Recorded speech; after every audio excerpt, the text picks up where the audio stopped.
Good afternoon, everyone. I am Dave Becker, President and CEO of Angel Foundation. I'm really excited to have everyone joining us today. We have a wonderful panel of guests and that are ready to share their incredible experiences with all of you. Our forum today will be focused on cancer and health equity in the Native American community.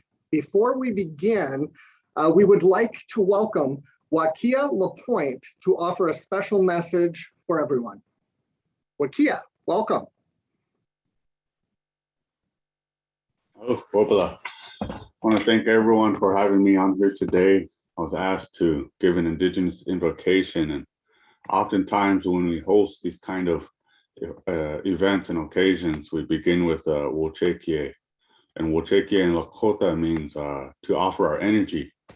That spiritual energy for a better future for our children, families, and communities. And in doing this, we begin with Pejichota, which is our traditional sage here. And this is one of our oldest relatives that have been here for many of our peoples for a long time, long before we were even here.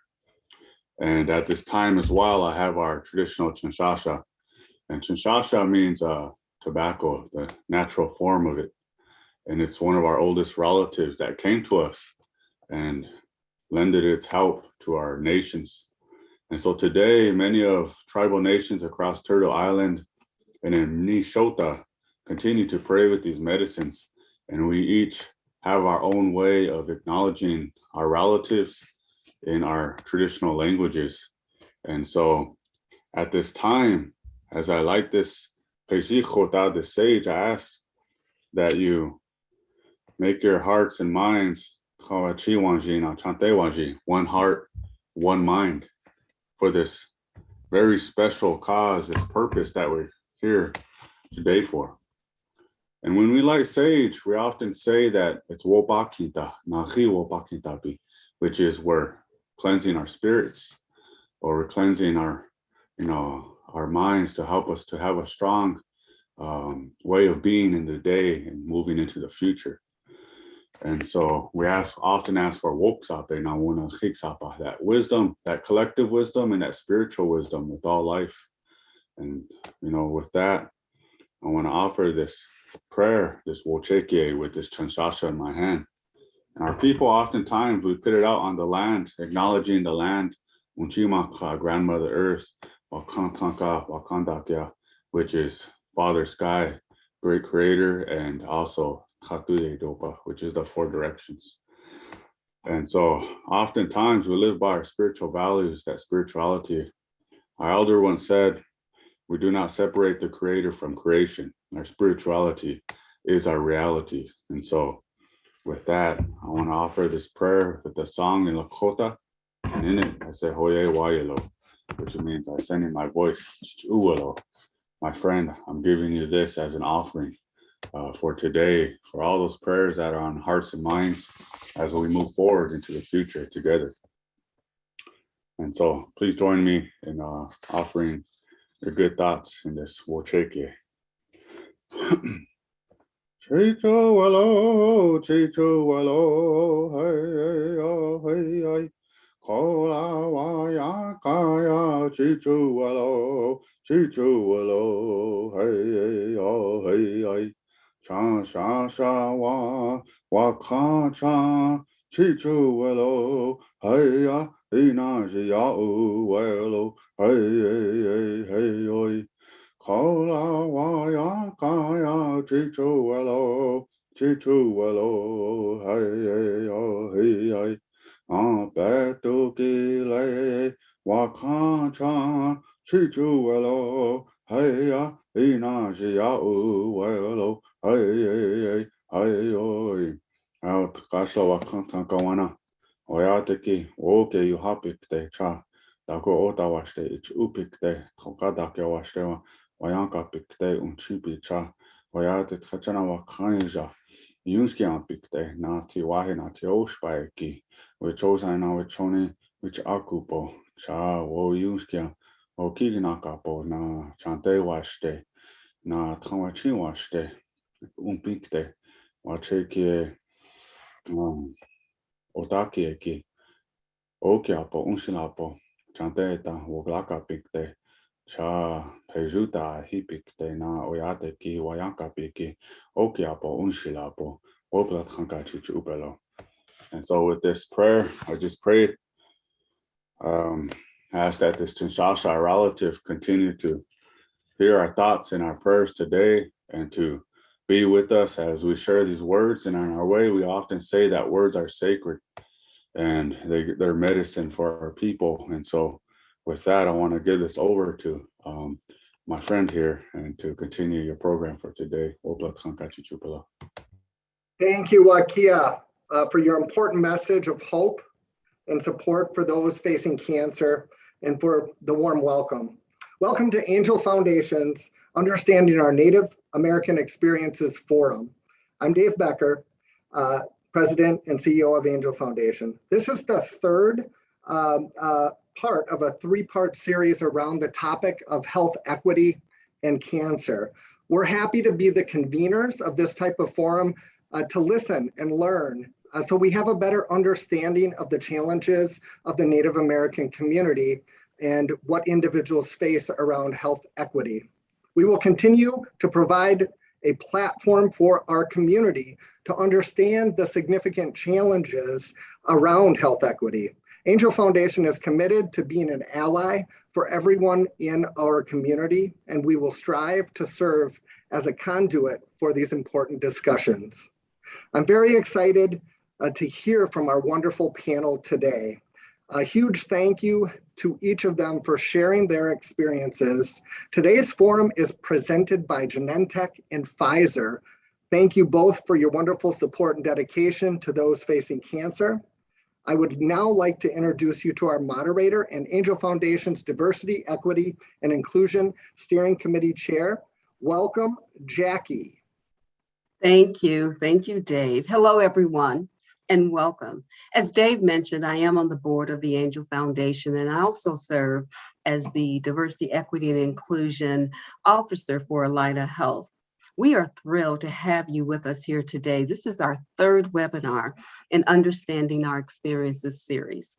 Because of the overwhelming response to our first two webinars, Angel felt it was important to continue with the discussion and to continue to hear from the community around the challenges individuals continue to face regarding health equity. We recognize that the Native American historical experience has led to increased challenges surrounding health outcomes. We also recognize we cannot solve this complex issue in a 60-minute timeframe, but we can listen, learn, and act within our own sphere of influence to make a positive change. Once again, our goal is to be a facilitator of these important discussions. We want to lend a platform to listen and learn about the challenges that individuals face around health equity. We want to gain an understanding of how different factors significantly contribute to health disparities. We want to identify strategies to minimize and/or eliminate the effects on health, and that these forums start to work. They really help us start to do the work that we've set out to do. We need many voices to share their experiences at the different tables, and we are committed to being the catalyst that moves our discussions forward to action. We are not experts in these experiences, and that is why we have this experienced panel of individuals to help lead the discussion. Thank you all for joining us today. Together, we can move this important conversation forward. Now, I would like to introduce you to our esteemed panelists. First, I would like to introduce Melissa Buffalo. Melissa is the CEO at the American Indian Cancer Foundation. Melissa, could you please share a bit about yourself and why you're excited to be part of this panel discussion today? Thank you, Jackie. Ampetu Washte, Melissa Buffalo, Imachiapie, Bichinchanum Yunke, Kanji Wakba, Oyanke na, Meskwaki, Hematahan. Good afternoon. My name is Melissa Buffalo. I'm a mother of two. I'm an enrolled member of the Meskwaki Nation in Iowa. I'm also Dakota from the Crow Creek and Lower Brule Sioux tribes. Just wanted to acknowledge the land that I'm on today. I'm actually in New York City for work, supported a relative running the New York City Marathon, and we are on the land of the Lenape, which means hilly island So just thankful to be on this land and be here. As the CEO with the American Indian Cancer Foundation, looking at the work that we do and the impact that we have in the communities that we reach, we are a Native national nonprofit housed in Minneapolis, Minnesota. The work that we do, is really led with community solutions, leaning on the wisdom and knowledge of our tribal communities. And as we address the tremendous cancer burdens faced by our communities. And so just happy to share this opportunity with our panelists today and kind of, talk about the work that we do and moving forward and, creating a space that not only, addresses the diagnosis of cancer among our communities, but that we can get to a place where cancer is no longer the leading cause of death among our people. Thank you. Thank you. Thank you, Melissa. Now we have Anthony Stately, CEO of the Native American Community Clinic. Anthony, could you please share a bit about yourself and why you feel this discussion is important today? Sure. Thank you so much for the invitation to join you all today. I appreciate it very much. My name is Anthony Stately. I am the Executive Officer and the President of the Native American Community Clinic, a federally qualified healthcare center that serves the Native American community of South Minneapolis. I'm also an enrolled member of the Oneida Nation of Wisconsin and a descendant of the Great Red Lake and White Earth Nations of Minnesota. And I too would like to acknowledge the land I'm standing on. I am in my home in Prior Lake, which is the ancestral land of the Dakota people of Minnesota Makoche. And so I want to acknowledge them for the gift of being able to stand here today on their land and be with you all today. I think this is an important discussion, not just because I direct a clinic that serves Native people, and of course, Native people are greatly impacted by cancer. Many of, as Melissa mentioned, it is one of the leading causes of deaths for our people, not just here in Minnesota, but across the United States. And also, I have a personal connection to cancer. I lost both my mother and my sister at a very young age, both of them very young age, and I was a young man when I lost them to cancer. And so cancer has in many ways touched my own family's life, as well as the work that I do. And so I'm here to give voice to those experiences. Great, thank you.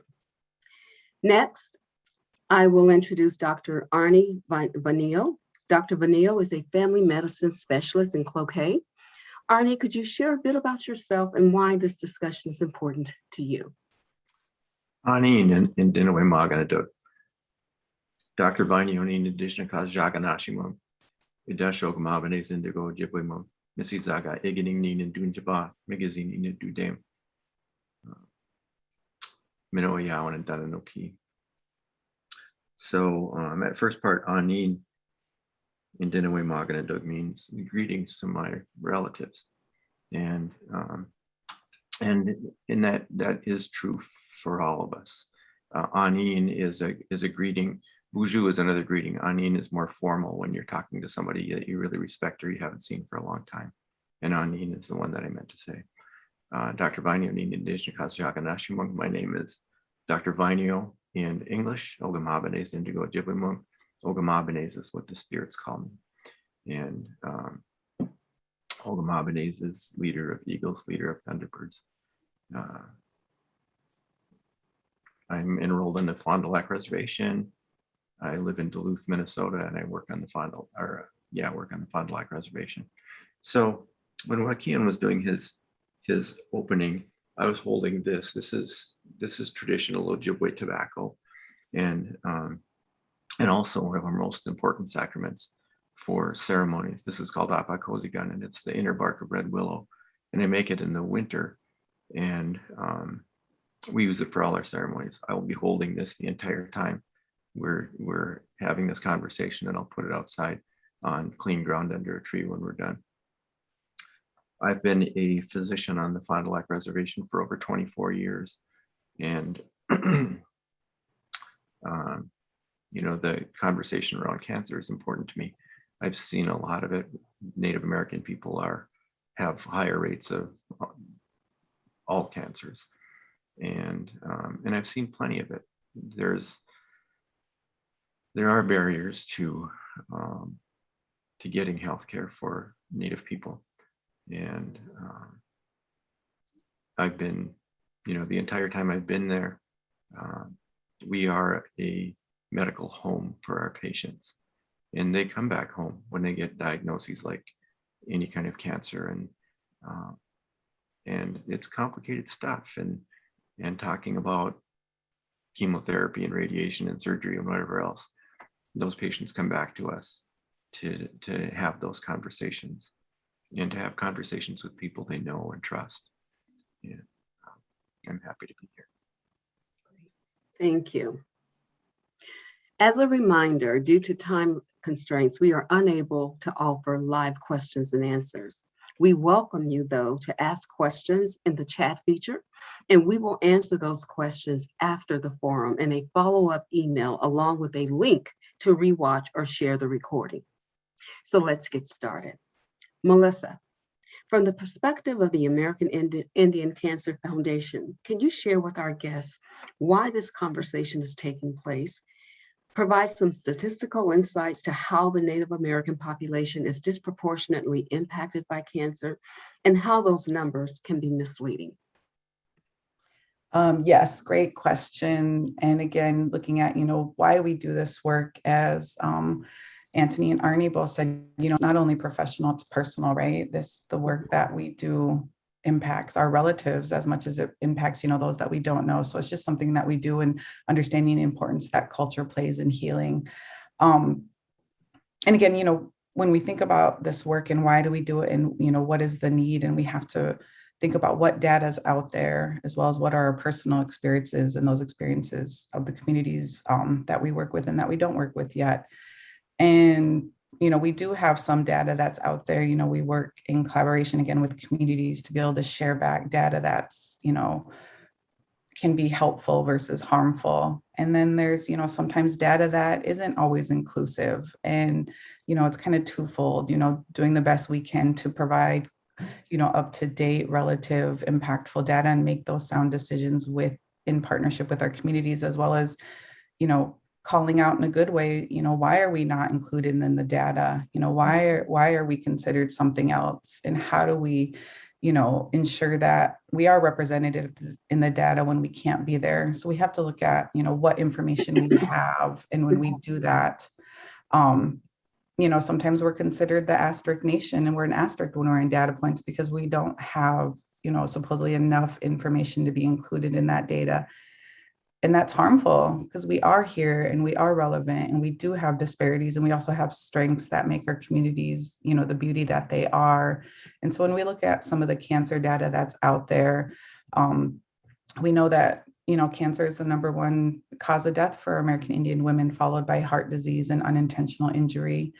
We know that cancer is the #2 cause of death for men. And then we just see, some of those most commonly diagnosed cancers for women are breast, lung, colorectal, and for men, prostate, lung, and colorectal. And so being able to break those down, not only, on a national scale, because there are 574 federally recognized tribes out there, how can we break it down by region and by state and area? And so again, just, seeing the importance that data plays in the decisions that we make and how we can improve the work that we do with, communities like Fond du Lac and NAC.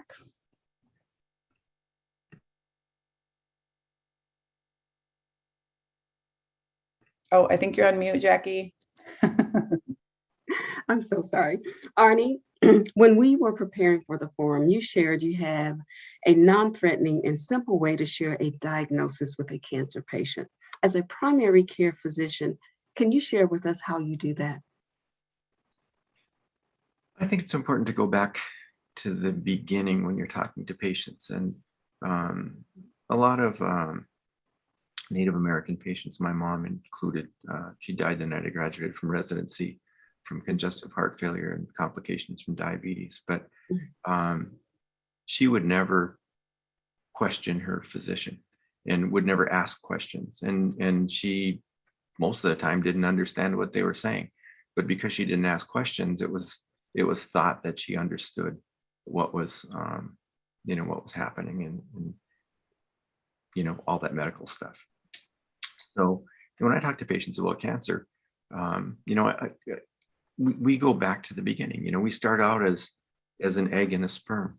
Those are haploid cells. They only have half the chromosomes to make a single cell, and they have to come together in order for those chromosomes to combine to make a single cell. And then that cell divides into 2, then 4, then 8, then 16, and 32, and 64, and 128, 256, and it keeps going.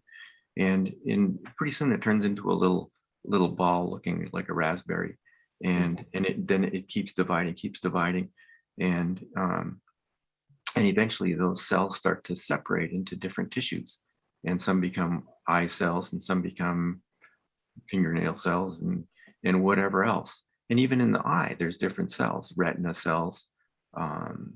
There's cells that are in the iris and the cornea and the conjunctiva. All those things are different, come from different tissues. And they keep dividing, keep growing. And because of genetic factors, we come out looking like who we are. And we're all different from each other, but we're all so much the same. And, you know, our liver forms on the right side and they get so big and then it stops. And you get 2 lungs and they get so big and they fit right in your chest cavity and it stops. And the diaphragm is there, all formed from that initial, you know, that initial cell. And so there are controls on cells that make them divide and make them turn into different tissues. And there are also controls on cells that make them stop when they get to a certain size. And as cells get older, they get senescent, they age. And there are controls on cells that if they start not being functional and they get older, there's a thing called apoptosis where they kind of they just shut down and they kind of kill themselves. And we get, you know, we probably all the time, you know, people, you know, smoke a cigarette, get sunlight, whatever happens, you know, we get cells that start to divide. And when a cell divides and it doesn't divide normally, then that control comes in and shuts that cell down. But sometimes that gets away and a cell starts to divide. And a single cell in your lung, in your pancreas, in your stomach, in your colon, wherever, there are over 100 different kinds of cancers. And but a single cell starts to divide and it turns into 2, then 4, then 8, then 16, and 32, and 64, and 128, and they keep dividing. And when those cells don't have any control on them, cancers basically spread in 3 different ways. There's direct invasion where they just divide and divide and divide, and they grow into, they just chew into something else, into another tissue. You don't normally, when cells are dividing, if they bump up against something else, they stop against another cell type. But if they just erode into something, or they can spread through the lymph system. The lymphatic system is these clear vessels, and your lymph node is where immune system hides, but it can spread through that way and be moving on that in that fluid. Or they can erode into a blood vessel. And if there's cancer cells are small. A teaspoon of blood holds 25 million red blood cells, you know, so they're really, really tiny. And if a cancer grows into a blood vessel and it's just picked up in that current and it breaks loose, it's on the freeway, and it can land somewhere distant and spread like that and start a new cancer. And that cancer, if it starts from an ovary and it travels somewhere else and it grows, it's still ovarian cancer. If it starts from lung tissue and it lands somewhere else, it's still lung cancer. It's metastatic. But that's the way I explain cancers to patients. Great. Thank you. I as I'm listening, I'm like, my mother also had lung cancer, and even in her, she's like your mother. She listened to the doctor, she took their word, but we would leave and she would be very confused in terms of what she had just heard. And so I appreciate your explanation, because it does make it the simpler terms, and you explained it in a way that it really makes sense in terms of what's happening. So appreciate that. Anthony, would you mind sharing your personal connection to cancer and how it has shaped your approach to your own healthcare decisions? Sure. Well, I was a young man, in some ways still a boy, actually, when my mother was diagnosed with cervical cancer. I was living in California at the time. I had just moved there. And about a year after I moved there, she was diagnosed. And, I think it's typical and it's really sort of quite common for myself, my siblings, other people in our family, my mother herself, even when she got that diagnosis, to be afraid, to be full of fear, anxiety, Mhm. kind of like it's like the fear of the unknown, right? And I think that similarly, my sister, about 10 years after my mother died, or more like 8 years after my mom died, my oldest sister, who was like a second mother to me because she raised me as a young boy, as the eldest female in the family, it's not too uncommon in tribal communities and in tribal family systems that the older sister is a second mom, right? She kind of takes care of and tends to, and actually disciplines the younger siblings frequently. So I was really close to her. She was like a second mother. She got a diagnosis of breast cancer fairly late, and I remember, when she first told me that she found this lump in her breast, or this little pea-sized lump, right? She was anxious about it, concerned, scared, kind of, didn't really address it for a really long time. She said, kind of let it go too far, I think. By the time I convinced her to actually go to the doctor and have it looked at, she had seen an oncologist. Um, and, the oncologist in his consultation said to her, these are things she said to me in a conversation after that visit, was trying to explain to her, like, we're gonna go in and biopsy your breast, and if we find cancer, and it's malignant, we'll probably take your breast in that operation, right? Or in that. And I remember having a really long conversation with her after that visit, and she was fearful. She was scared. We had lots of conversation about it. And, as a young man, I was maybe 32, I think, when she got breast cancer. So it was about 8 years after my mom passed. And in both of those situations, both of my mom and my sister, things that sort of kind of really stay with me today, even to this day, is just the amount of sort of like not having clear understanding of like what was going on inside of their body, right?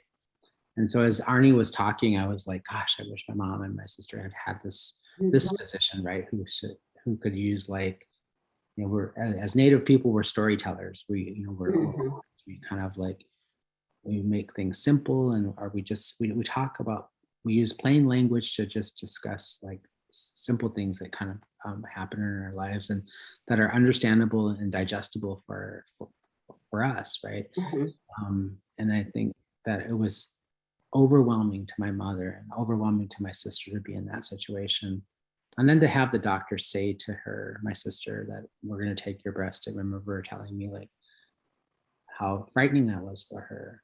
She breastfed all three of her children, and she was an indigenous woman, and she lived close to the earth, and she had all of these, and she was, and I think it created this big, huge conflict for her, where she didn't know what to do, and she's in the middle of Florida, and there's not a lot of people around her. She was far away from her family. She had nobody to really talk to. So things that became clear in that conversation for me were, how important it was to have social support around you, how important it was to be able to have a very simple, basic understanding of what was going on inside your body, understanding how much of a normal process this can be, right? Even though it's unhealthy and there's all these, that it's a typical common thing. And I think that would have been really helpful for her. Things that were helpful for her, that were actually helpful for me and the rest of my family and her children. When she died fairly quickly after getting her diagnosis. Within like 9 months, I think. She left behind 3 small children that I consider to be children of my own because I helped raise them after that. Things that were important to them were like the ability for us to like do ceremony and traditional healing. And that was really a struggle at that time in 1995 in Florida, where she was living. It was real challenging for that health system just sort of allow us to do things like smudge and pray and bring in those other ways of healing and creating a sense of peace and calm and safety. So those are things that stick with me today, like in my role as a CEO. That's probably one of the reasons why I've worked so hard within the rest of my with the rest of my staff and my leadership to really center traditional and cultural healing processes in the work we do. Like not just sort of kind of like slapping it on as afterthought, but really saying, okay, we're going to start with culture. We're going to start with ceremony. We're going to make sure the medicines are available to everybody. We're going to let our elders and residents go to the hospitals when people are diagnosed with these kinds of conditions and need support, emotional and spiritual support. We're going to show up in that space because those things are important to our healing process as well. And that's how impactful those things were on my own development personally, and then kind of cascade into my professional role. Yeah, great. Thank you. Thank you for sharing. I'd like to stay with that theme and ask the other panelists also, how can healthcare systems and professionals, how can they do a better job of honoring both Native traditions and Western applications of healing and medicine? How do help them to approach this? Because it is a very different kind of practice. So what would you tell colleagues of yours or professionals that you work with? And Arnie, we'll start with you. I guess I would, sometimes we don't understand each other. Yeah. And that's, that's just not a verdict on anybody. That's just the way things are. And, people have different beliefs, different customs, different spirituality. We come from different places. Anishinaabe people and a lot of Native people have families that are their support system, and those are really important. And if sometimes they need to have more people with them in order to understand things, and that gets difficult sometimes. And again, not asking questions. Like I said, my mother wouldn't ask questions because it's if you question somebody, it's implied that they didn't do a good job telling you in the first place, or that you're questioning their credibility. And one of the Menaja Iduin means respect in Anishinaabe. It means to go easy on somebody else, to see things from their perspective, and that is important. And things as like I'm holding this tobacco, and for it would be easy to look down on somebody holding tobacco, because tobacco is bad. It's at the root of what we're talking about, for a lot of things. It causes a lot of cancers. And Asema, which is the Ojibwe name, the Anishinaabe word for tobacco, was given to us by the Creator to use in our ceremonies a long time ago.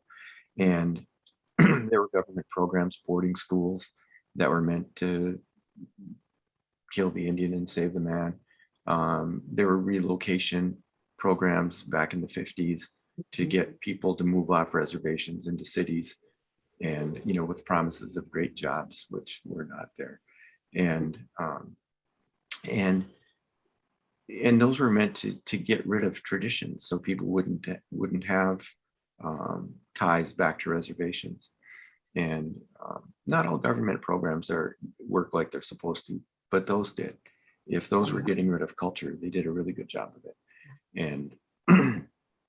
And tobacco, the kind that I'm carrying, that's made from the inner bark of red willow, it's hard to make. It's a slow process, and I do it in the winter, and it takes me nights and nights and nights to make enough to last me the year. And I make enough to give to elders because they can't go out and make it and get it. But a lot of elders want this and they don't want commercial tobacco. And, when relocation programs happened, then it became easier just to use commercial tobacco for ceremonies. And then it was just a short jump from there to using it casually.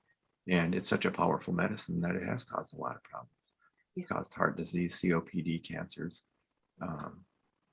And it's tied directly to those things. And, I would want people to know that that's important. And we look at things, from a different perspective. One of the things that I see is, and I see it, in Native people, but in other people too.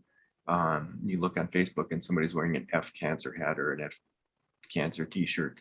And, from a traditional standpoint, one of the elders that has gone on, Herb Sam, told me is that cancer is a spirit and it's a powerful spirit and you need to respect it.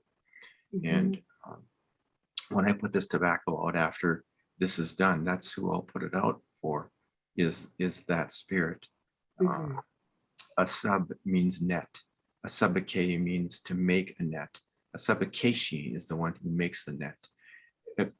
Akozi it means he or she is sick, and akoziwin means sickness. And a sabakeshi akoziwin means like a spider sickness. And spiders are beneficial, and I don't want to give them a bad rap, but they scare people.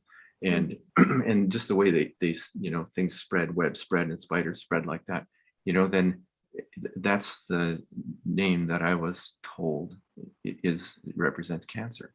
And I put tobacco out for that spirit every single morning with the names of people I know who have cancer.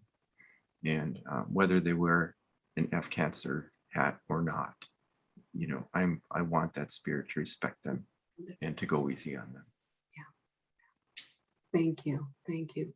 Melissa, any thoughts in terms of how we can do a better job of honoring the Native traditions with Western application?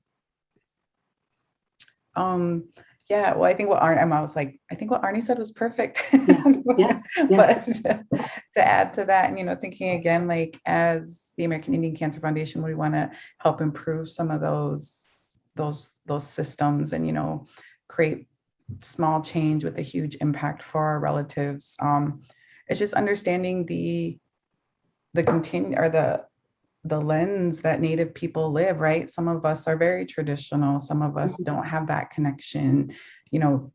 We hear stories about, some of our relatives going to a clinic and they don't check American Indian because they're, afraid then they'll be treated different. So it's just, understanding we all come from different backgrounds and, whether we were born and raised on a reservation or an urban clinic, there's such differences, but there's also that collectiveness.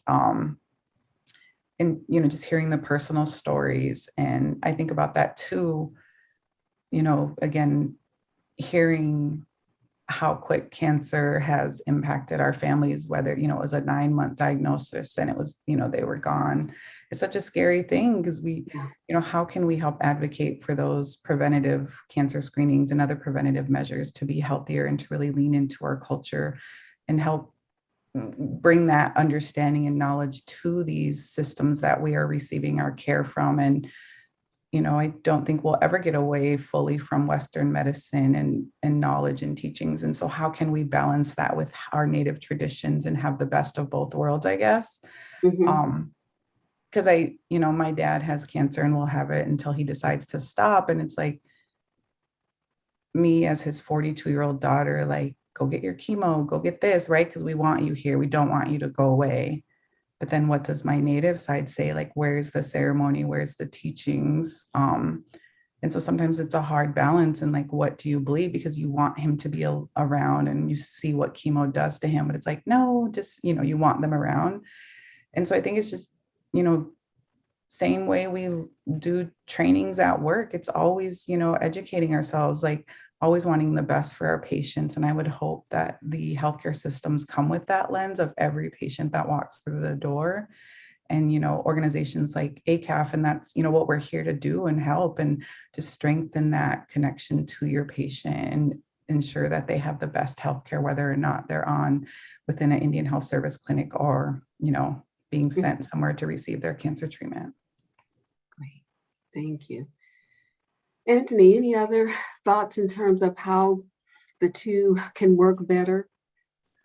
Well, I think that both, Arnie and Melissa gave some really good responses. I think one of the things that comes to mind for me is like just, where we are right now in 2021 with, the last couple of years, which have been so tremendously hard on healthcare just broadly, right? So with another huge pandemic that's absolutely is taking a lot of Native lives as well. But I think one of the things a couple things come to mind. One is that, in our little community health center that we have in South Minneapolis, I have a really strong sort of, I have some like these earlier experiences that I have really shaped the way that I think about sort of like service and service delivery and structures that we sort of kind of operate in. Yeah. I'm one of these people that has always challenged this idea of like, okay, don't continue to do the same thing just because you've always done it that way, expecting the same results sort of thing, or things to be different. And one of the, the thing that happened with my mother that so shaped me as a young man was that, she had gone to her local, community health center, which was, the Indian Health Board. This is way back in the late 70s, early 80s, right? Repeatedly with complaints of, with her uterus and her female parts, and she kept getting misdiagnosed, right? And so I think that what ended up happening in that conversation for my family and also people that she had a lot of relationships in the community. She was a community leader, right? And so people had this thought process of like, gosh, the care we get is so substandard, right? They misdiagnosed her multiple times. They told her she had a UTI for about a year and a half, 2 years. And nobody really caught that. And that speaks, I think, volumes to sort of just where we were decades ago with respect to sort of being able to proper screening and those kinds of things. And we are light years from where we were in the 1970s and early 80s. But we have so much work to still do. We have so far to go. And Melissa can speak to that work. NAC and American Indian Cancer Foundation have a very strong partnership in trying to advance things and amplify that and get that taken care of. But I think one of the bigger things that is really important is like there's lots of discussion nationally about health equity and racial equity and just the awareness and the reckoning and the understanding of that, right? And within that sort of conversation, there has to be an intentional process that people in larger health systems make because they, like no one's coming to NAC to get treated for cancer, right? Mm-hmm. Somebody comes to NAC and we sort of like do our primary care visit and we kind of assess and we make a referral to a larger health system like Hennepin Health or Allina or any of these bigger health systems that our patients go to for diagnosis and treatment and those kinds of things. They become, in many ways, they become insignificant. They become one of tens of thousands of people that visit there, right? But from a Dakota and a Ojibwe framework, like every person matters, every person is important. We are all related. Every single one of us on this planet is important, right? We all have a contribution.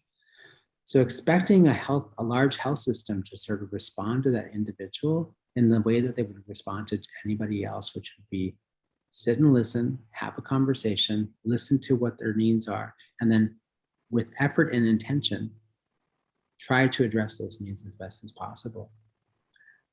I've had lots of conversations with doctors, both in my own healthcare system, but also with other healthcare systems who give lots of excuses and explanations for why and limitations for why they can't accomplish certain things, right? And what I do is I try to remind them things like, okay, there was a point in time in your in your training and in your experience when you didn't know anything about hematology. Like you had no, no knowledge about whatever your specialty is, right? You had to, with intention, decide that you were going to look for more information and try to have greater understanding. This is the same kind of muscle. You have to, with intention, look for people to partner with, like Nat, ACAF, people who are doctors like Arnie, who are working in tribal communities that can give you some understanding. And I think all three of us, as well as many, many more people in our communities, would be happy to give you share our wisdom and our experience and help you. Yeah. You have to take the step and reach out, right? And develop a relationship. And that is what is fundamental in patient care. And it's absolutely fundamental in patient care for tribal communities. We place more emphasis on the relationship between us and other people as being the primary factor for what changes behavior, that goes into decision making and all of these other things. Big factors that can significantly change the course of healthcare and the health outcome, right? So they're worth investing in specifically, right? Yeah. Thank you. I've heard so much good information. We could probably take what everyone has said and really go deeper, but making connections, understanding the history and understanding how to speak with your patients who are part of the Native American community, that being able to create a story. But I think what you said is so clear, that you have to be able to see the person. Don't look through them. Don't look at them as just another, and you're going through your daily routine in terms of how you interact, because individuals pick up on the feeling before you've said any words to them, right? How is this person making me feel? And it is not only what you're saying, but it's those unspoken and those nonverbal cues that is also creating the experience, right? So again, some great nuggets and food for thought. And boy, as our time is creeping up, I'd like to go to a question for each of you, focusing on kind of the health insurance industry. So what are some actionable steps that someone on this call can take within the health insurance industry to best provide meaningful coverage for the Native American customer? Again, as we think about, you get this diagnosis, then you have to begin to think about, the emotions of hearing it, but now I've got to manage this process and this disease. And oftentimes many people have to be able to understand the health covers, the insurance. What are some things that people can do on this call to support patients in understanding, kind of the coverage? Any thoughts? And Melissa, I'll start with you with this one. I was going to hand it off to Arnie again. Oh. I feel like that's not their area. Again, I think as ACAF, we don't do too much with the health insurance industry. So I will hand this off because I think they have more knowledge. Arnie. And I'm actually going to punt that one to Anthony because I have a different thing that I want to address. Okay. Well, I think one of the things that we're learning from this experience is nobody understands health insurance, right? No. In the great words of our former leader, who knew that it was so complex? One of the things I would just say is, generally speaking, is like, I think, one of the things that we see probably across the nation, specifically here, this is certainly true of Minnesota, that being a Medicaid expansion state significantly greatly expanded coverage for Native people in the state of Minnesota. We went from pre-Medicaid expansion to about maybe 41% of the population or 48% of the population being covered with health insurance to being sort of closer to 85%. So we still have a little bit of work to go in that area, but just having health insurance coverage is significantly important. We know this to be true because people are likely not to go see the doctor at all for any condition whatsoever if they don't have health insurance. So getting health insurance and making it accessible and doing the work to make sure that you are covering people in your area or in your sort of catchment area is really critical. So and participating in Medicaid expansion as a private insurance company is really, really important. You're going to help to save a lot of lives if you can do that.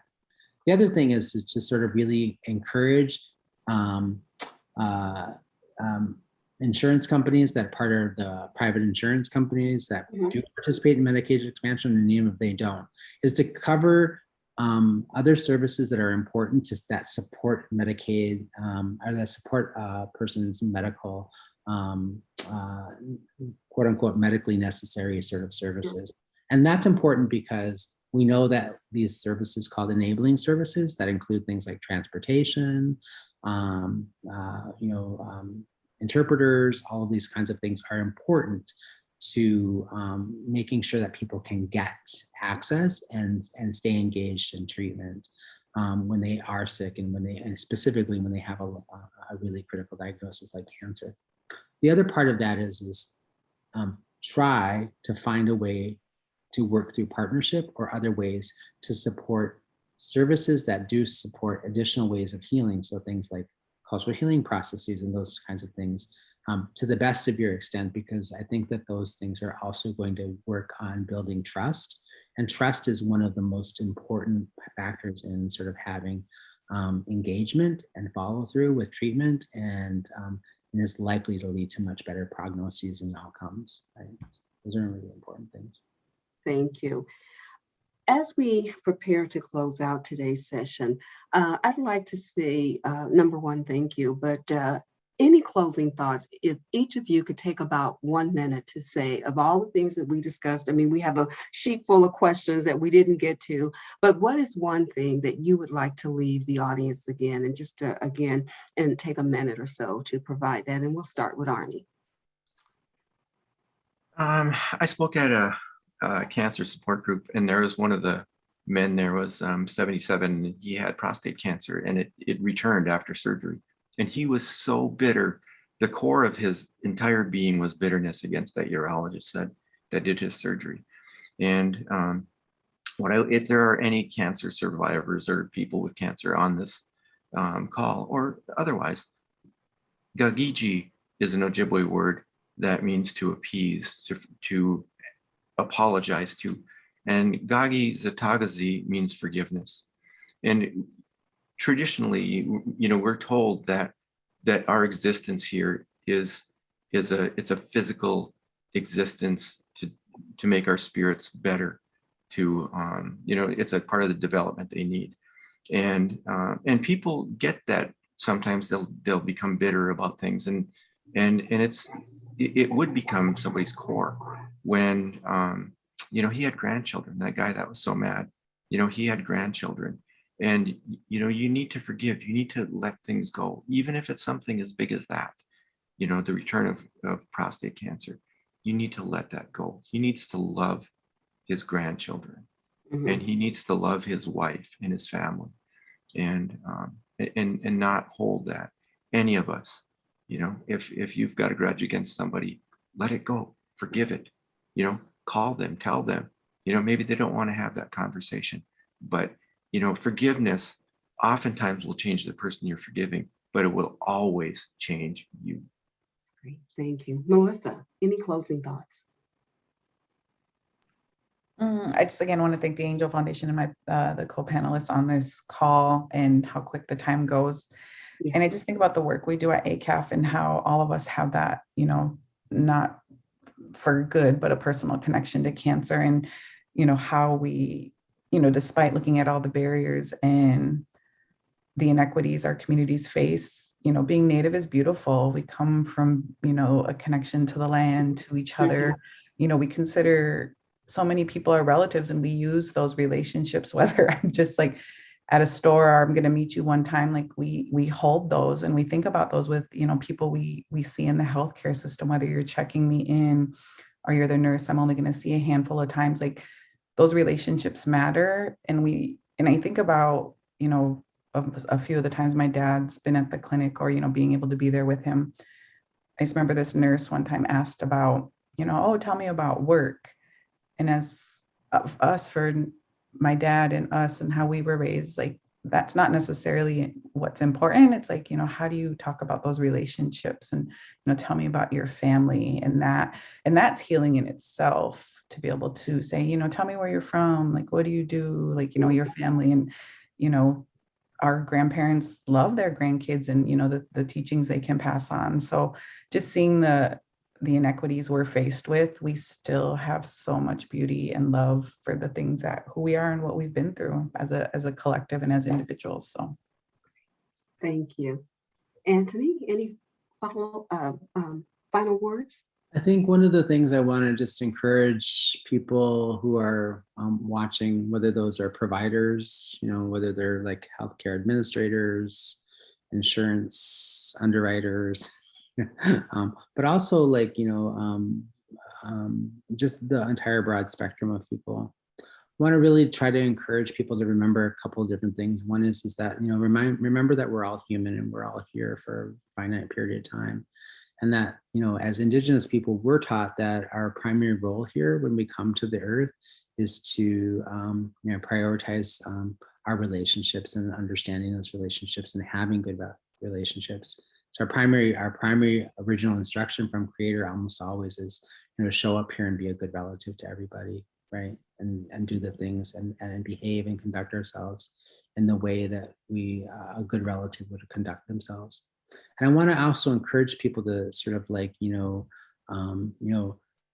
try to fulfill those smallest of requests that might feel like difficult to do, but they're important for any human being in this type of a situation. NAC had a patient not too long ago that reached out to our elder in residence and said, or actually was a family member who said to them, my mother has to have a very critical surgery in a couple of days, and she's not willing to do it unless she has a name first. For Indigenous people, having a name, that knowing what that name is, and having that name that the spirits know you as, and having that bestowed on you and sort of made apparent is a really critical thing, because when you pass into the next world, you want to make sure that you have the name that the spirits will be able to identify and relate to you and call you with. So we sent her in there, and we had somebody, she worked with that person to get a name before the person would agree to have their surgery. And thankfully it was a successful surgery, but you know, she had a lot of anxiety that she wasn't going to make that surgery, make it through. Simple requests like that can be life-changing, right? In more ways than just the physical outcome. It can change the life of everybody around that person. Great, thank you. Thank you all for sharing. Again, a great panel discussion. Melissa, Anthony, and Arnie, thank you so much. At this time, I'd like to turn it over to Dave for a special announcement.